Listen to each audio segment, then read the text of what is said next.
La Grande Treviso è un'opportunità non soltanto per la città di Treviso, ma per un territorio più vasto composto da 19 comuni che si aggregano insieme con un'unica grande visione, che compongono un'unica grande comunità di 350.000 abitanti. Condividere politiche urbanistiche, ambientali e di mobilità significa dare la possibilità a questa grande comunità di andare in Europa a reperire le risorse per far fare un vero salto di qualità al nostro territorio.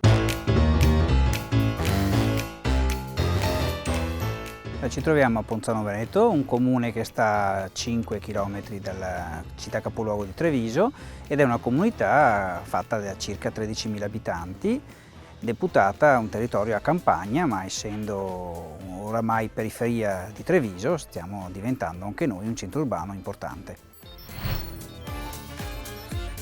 Il territorio di Ponzano Veneto è famoso, direi, per la sede della Benetton Group, ma anche per tutto ciò che viene prodotto. È una terra deputata alla coltivazione della ciliegia e del radicchio, il fiore d'inverno, famoso nella nostra provincia. Il nostro comune, Ponzano Veneto, è soprannominato Città delle Ville. Sono presenti ben 11 ville venete, alcune sono di proprietà comunale come Villa Serena e Villa Cicogna e altre sono di proprietà di famiglie e sono un valore importantissimo per tutta la nostra comunità.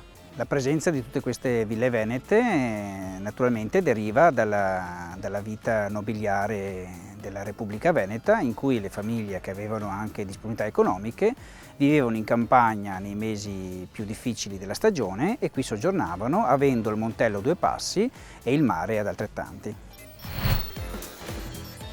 Il nostro territorio geografico è attraversato tra l'altro da 2 importanti vie di comunicazione ciclopedonali. Una è la Venezia-Monaco, in cui veniamo in parte attraversati, e l'altra è un altro percorso in cui l'amministrazione si sta dedicando, anche in maniera importante economicamente, è il percorso Treviso-Montello che attraversa gran parte del nostro territorio.